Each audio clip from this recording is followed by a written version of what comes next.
Samurai Showdown is one of those fighting game series that has always held a second place spotlight behind SNK's larger, more famous brands such as King of Fighters, and it couldn't wrestle away the spotlight from Street Fighter at the time either. It's a name that you probably recognize from either going back to the Super Nintendo days with the box on the shelf next to everything else you'd rent, or from the large Japanese theater sound effects coming out of the arcade machines back in the day. Very distinct, very awesome, beautiful sprites that would be prone to getting cleaved in half in a stylistic, cinematic samurai film-esque way, which was a really interesting and cool response to, of course, Mortal Kombat's pushing the violence envelope at the time in arcades. It was awesome, it was fun, it was footsie-oriented, and it was a different pace to what we were used to.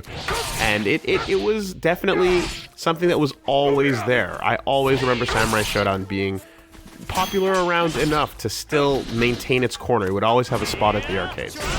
The Samurai Showdown 2 home port in particular was one that we would rent a ton of, and I feel like most of my other friends as well gave that a shot. While SNK didn't necessarily have King of Fighters games getting ported to the Super Nintendo, Sam Show was one that we spent a good amount of time with. Sam Show is to King of Fighters what Darkstalkers is to Street Fighter. It's that sister franchise that has always kind of been there, and you're going to borrow elements and you're going to see characters get used and often referenced, but again, it always just kind of holds down its own weird spotlight, being uniquely different from what the main franchise is trying to do. So over the years, when we'd seen multiple releases come and go, it had always been something that I would be like excited about, and it was no surprise that it was one of the first casualties when fighting games did die out in the early 2000s, that dry period where nothing was really coming out. Of course, that's not to say that nothing was being tried, because well, quite frankly, there was Samurai Showdown Sen, but like nothing involving, you know, the teams of people that were used to what fighting games are supposed to be and were there for the glory days of what made them beloved in the first place. It was very slow, it was very deliberate in comparison to the other fighting games at the time. Combos were kept to a bare minimum, with a few exceptions. In particular, 4 had a sort of rush combo system that would have like a string of A, B, D, C sort of inputs and things like that. But that was not what the spirit of the game was about. The game was very much about making very precise choices as to what you were going to press when, and the spacing between the two characters being everything. The reason for this is because, unlike fighting games where you would be playing really aggressively and doing multiple things very quickly and reacting and responding to all kinds of combos and setups and such, Samurai Showdown's damage more than made up for the mix-ups and combos that you would perform in other fighting games. There's a bit of a... Anyone who knows CVS2 knows that Hao Maru heavy slash ratio 4 is a thing. And if you remember what that was like, you go, oh yeah, okay, that guy and that button on that in that ratio, that's bad memories. Don't get counter hit with that. So this is a whole franchise, this is a whole game that's basically all about that. Massive, massive damage. Bad decisions get punished with 20% of your life if you're lucky, 80% if the player knows what they're doing. So imagine my surprise and the rest of the world's when Samurai Showdown reboot had been announced, and before we knew it, it was here, it was looking pretty gorgeous, and it was immediately confirmed to be a main stage game at EVO. So that was a weird one for me, because in particular, as excited as I am to see this old franchise come back, I was so, like, confused about its locked-in position on the main stage this year. And a little bit worried because, quite frankly, you know, when a game doesn't come out, it's not tested, you don't quite know how it's going to play out, you don't quite know what the what the overall reception and quality is going to be, and to some degree you kind of worry like, uh-oh, what if a game comes out that hits the main stage and it's not great, or the fan base kind of, or a player base eventually kind of like rejects it or turns their back on it because they're like, uh-oh, this isn't what we were hoping it was going to be. All I can say after doing my research is, if Mario Kart DS was once an EVO Finals game, anything goes. There are no rules.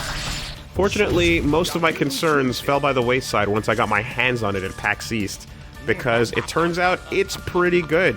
It's solid, it felt right, it had slowdown in just the right places, and overall, I spent a lot of time going back to that booth to get some more games in. From the time I got there on Thursday, I got a few games here and there over the course of the next couple days of the weekend, but Sunday I basically spent the entire day just playing on setups, getting matches in with different people, and really getting a feel for what this game was doing and just how similar to the older games it was. I was also lucky enough to get a chance to sit down with Yasuyuki Oda, Nobuyuki Kuroki, and Josh Weatherford, who are the devs working on this game that were present at PAX East, and they were able to answer some questions and overall do some matches with me, with my Mike Alford and a couple other characters as we go through this footage here that you're seeing in front of you. So this is me fighting off the devs and seeing what I can do with these new systems in place and with some of these legacy systems that have carried over from various games. The first thing I wanted to confirm was, based on my impression, that the feeling I had of this was that this was very much more like Samurai Showdown 2 than any other release, and they absolutely confirmed that that's the case. That's the one that this was designed after. They wanted to go back to that feeling and recapture it.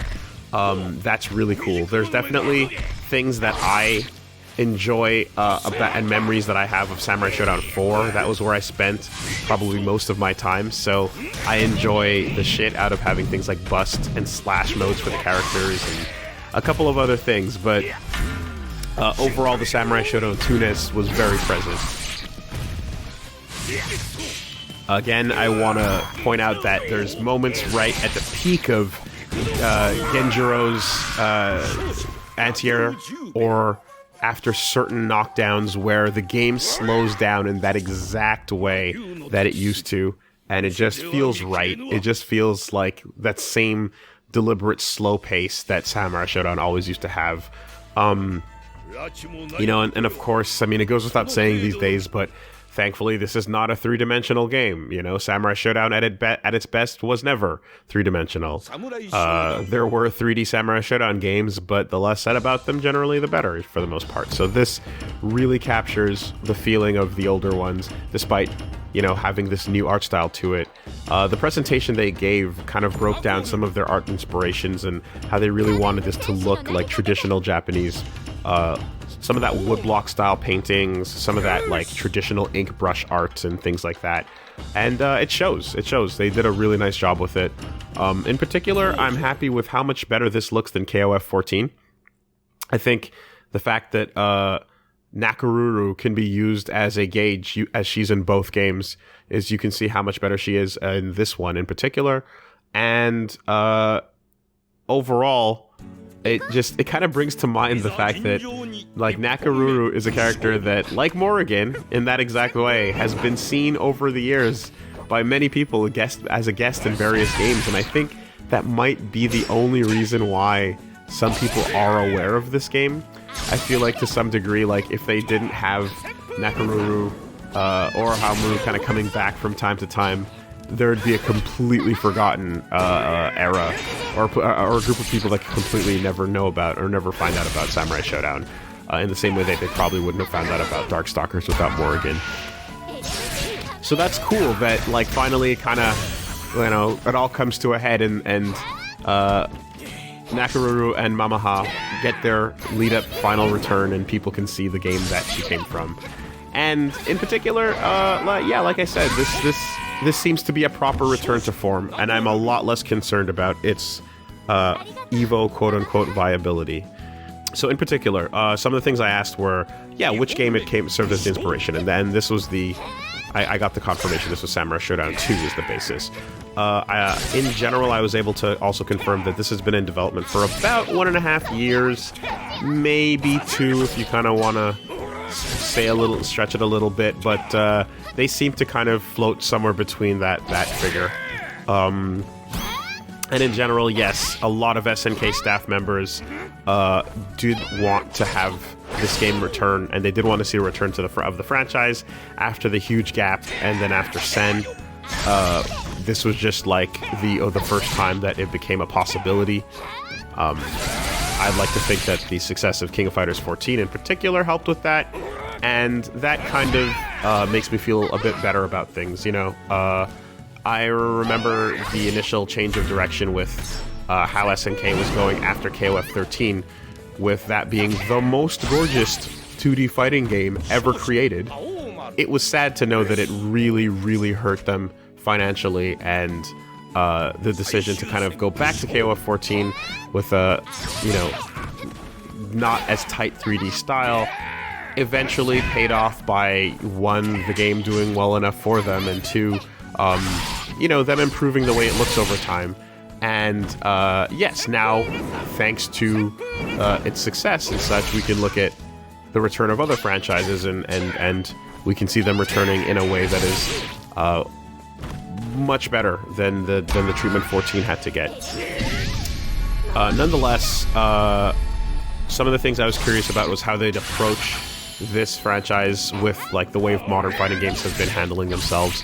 In particular, the most notable thing is most fighting games nowadays have a comeback mechanic, and while Samurai Showdown has had like high damaging attacks and supers for a very long time, the very specific comeback mechanic, the Lightning Blade, is here, and is one that you activate after you fill up your rage meter, and essentially allows you to turn the tide of a given round, if activated at peak, to steal about 80% of the opponent's life. These are the attacks where the background turns red, and it pretty much consists of your character just sliding across the screen, excuse me, and they're invulnerable for the duration of that slide. Once it's done, it's gone. That meter is entirely, that one shot is taken, and for the remaining rounds, you won't have the ability to do your Lightning Blade attack. So that is the new biggest concern, I would say, of anyone in this game, is to just keep an eye out for when that's going to be coming out. The other thing to note about the Lightning Blade attack is that it does less when your meter is lowered. So effectively, the fuller and more the fuller the POW meter is, the fuller the rage meter is, the more damage you're going to get out of it. The less you have, the less damage you're going to see. And another thing that shrinks the damage and scales it in particular is if you confirm it. So what that means is the throw button is essentially a guard break in this game. So what happens is you kind of grab the character and just toss them back. You don't do a follow-up attack automatically, but it gives you enough time to do a follow-up of your choice that's not too slow. And you have just enough time to do the Lightning Blade, so it guarantees it, but it scales it to about half damage. Right, so super special moves also return. These are, again, a much harder to confirm special attack that does tons of damage. The background turns yellow for these ones, and what you end up seeing here is basically something you're gonna want to use for like punishes that are very, very obvious, or like really, really huge openings, because the startup to doing these is really, really slow.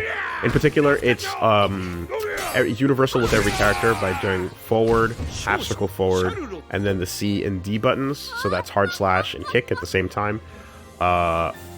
That basically starts this up, and it allows you to get one. So this is not tied to any meter. It's not tied to anything in particular in the game, but you get one shot at it across the course of the entire match. So if you do it right away, round one, that's fine. You won't be able to do it until the next rounds are over, until the match is decided, and then that's it. So again, very, very specific use of high damaging moves and special attacks.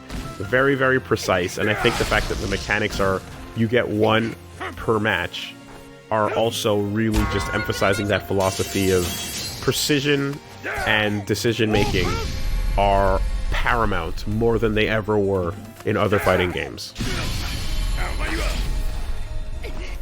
We got the confirmation that 16 characters will be dropping when the game comes out. 13 are going to be returning, and there's going to be 3 new ones. The first of which we saw at their live presentation of Darlie Dagger, an awesome dreaded purple dreaded pirate girl with a huge chainsaw blade, and it's all kinds of woolly bait, and it's fantastic, and I'm extraordinarily happy with that. What I did want to know about as well is how they'd be treating this on the more tournament circuit side of things, like what the thoughts would be about, you know, how the game handles balancing and such going forward.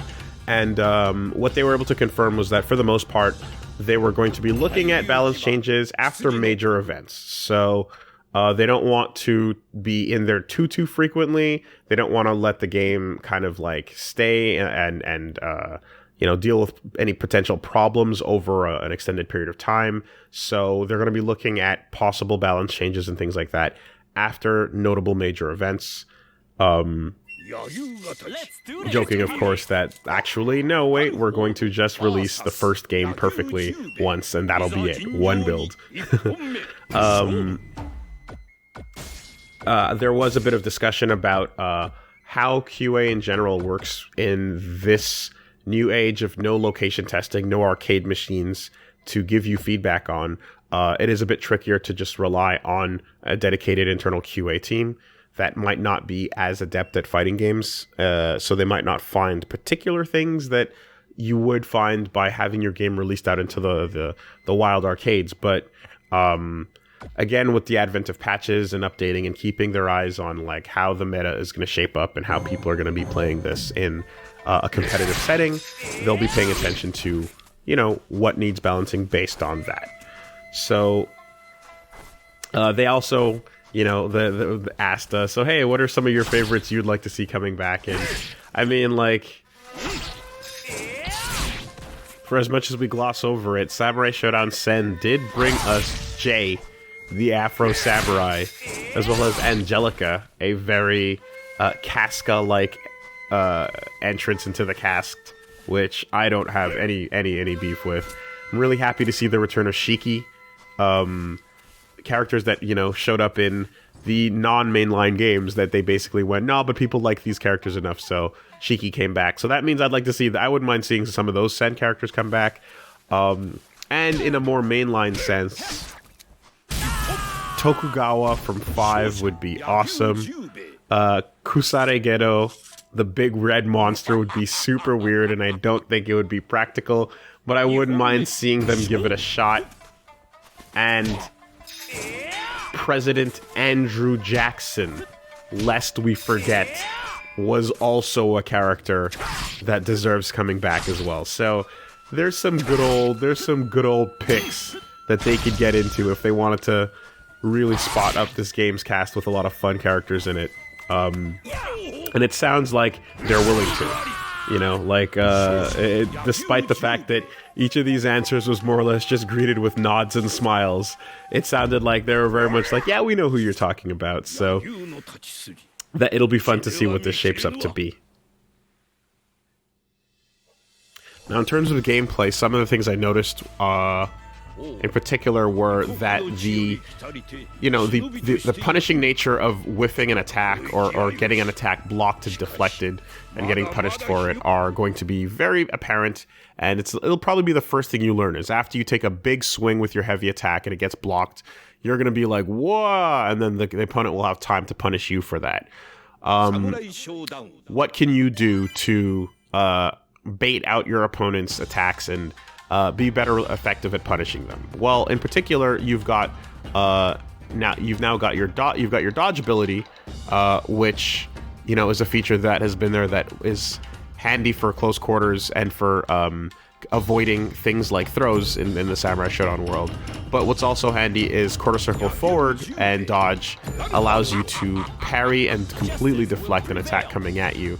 The timing is stricter than some of your other options, but it seems like at high level, this will be the way to go about stopping pokes in some cases and opening up the opponent for something really punishing.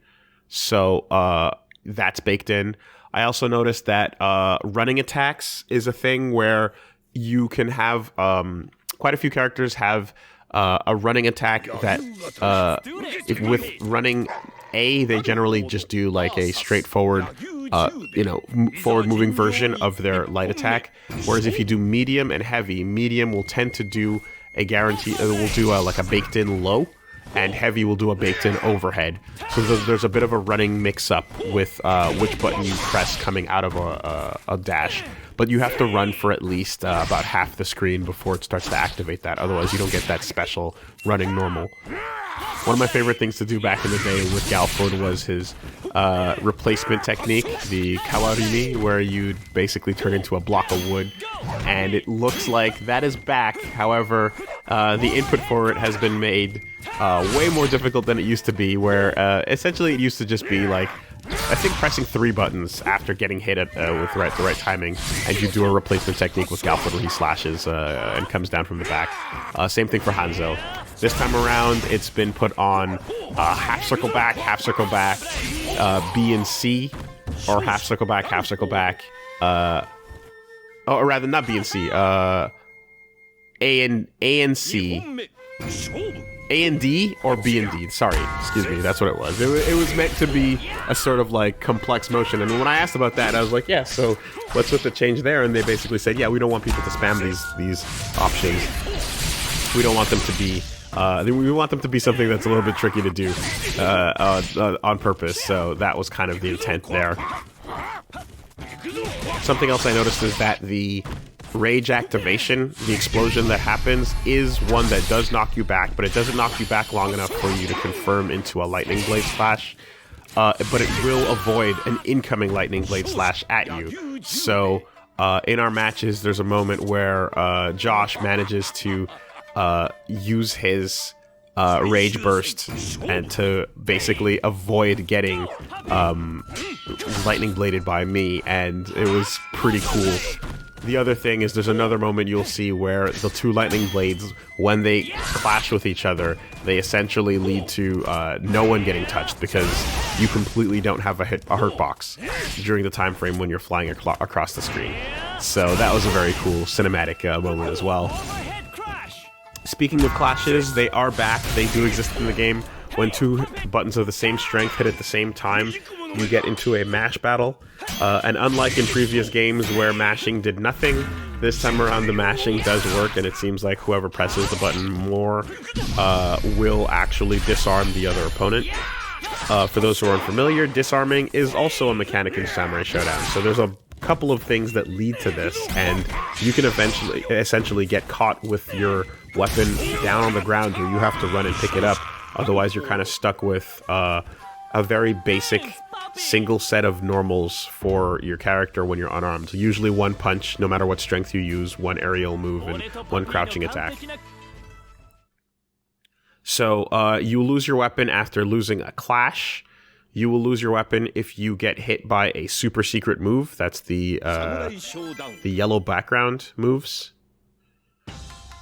And you'll lose your weapon if you get parried by...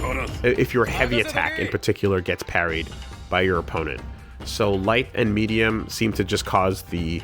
cause you to get your guard to get blown open and that you can get punished.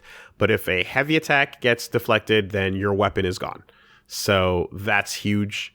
It sounds like from their description, like Darlie Dagger will apparently have something special for when she is unarmed. But for the most part, being unarmed is not great. You really you lose your normals with it. Galford in particular is a character that can still summon Poppy and still do his Plasma Blade and his Command Grab without his sword. But effectively, yeah, you're stuck with your special moves and you don't have any normals to really fend with. I remember back in the day as well, Tam Tam being a character that would regularly throw his sword out as a really good attack and then have to go pick it up, essentially. That was baked into his style. So disarming is definitely going to be a part of play that you'll see a lot more of, for sure. In the end, I think this is going to be a really cool choice for people that are getting into fighting games these days. A lot of new blood and a lot of people that have just gotten turned on to the fun of these games and how great they are at a competitive level. You know, for years we've been talking about like trying to see where we could go with this to create games that don't have a ton of execution walls for people, games that are more so about decision making as opposed to memorization of long combos, or as opposed to yeah, just execution in general. And that is not to say that this game doesn't have execution, because it wouldn't be an SNK game if it didn't, quite frankly. There are still some traditional SNK motions present in the inputs. But overall, I will say that you can go quite far if you mainly practice it on if you mainly practice footsies, if you practice, you know, whiff punishing, in particular, like reacting to the startup of certain attacks, and if you practice learning how to parry and, you know, play a smart neutral. A smart neutral game will take you a really long way, and I think the tools you need to learn how to play a smart neutral game are, it'll still take a while to master, but I think a lot of new players they will find it appealing that it'll just kind of come down to, oh, it's about like when and how I walk forward, and when I choose to walk back, and when I choose to tap these buttons. You know, it's less about like not being able to do the move you're supposed to do, but more just like getting used to a matchup and getting used to memorizing, you know, what a certain animation looks like and how to counter a certain attack that's coming at you and such. So that will be interesting to see how that shapes up for a new audience. And of course, the hype levels will be through the roof every time someone gets ridiculously blown up with a massive life lead by that damage, though. The GIFs and tweets are already out there with people long ahead in the match just getting blown up by one bad decision because the lightning blade comes. One thing in particular that I learned right before I got off the setups was that if you do activate your rage burst, well, a couple things. One, there are moves that get improved during your rage burst and or when your rage is full. Galford in particular, who's, you know, I'm using him as a main reference point because he's the one I spent the time with. Poppy will, instead of doing a basic light attack when you do quarter circle back with him, Poppy will instead bite you and do a giant dog Izuna drop, which is radical as fuck. But also, the countdown that begins when you do your rage burst will freeze for the entire duration of a super special attack. So if you happen to land one of those while your rage burst countdown is going, just keep in mind that like the entire animation will play out, and then once it's back, you will not lose any time whatsoever on that rage burst countdown. So you'll also continue to be a threat with the lightning blade as soon as they get back up, disarmed after eating that super special. So very situational, but if you have both and you're really looking to take the round away, that's an oppressive as hell situation to put your opponent in.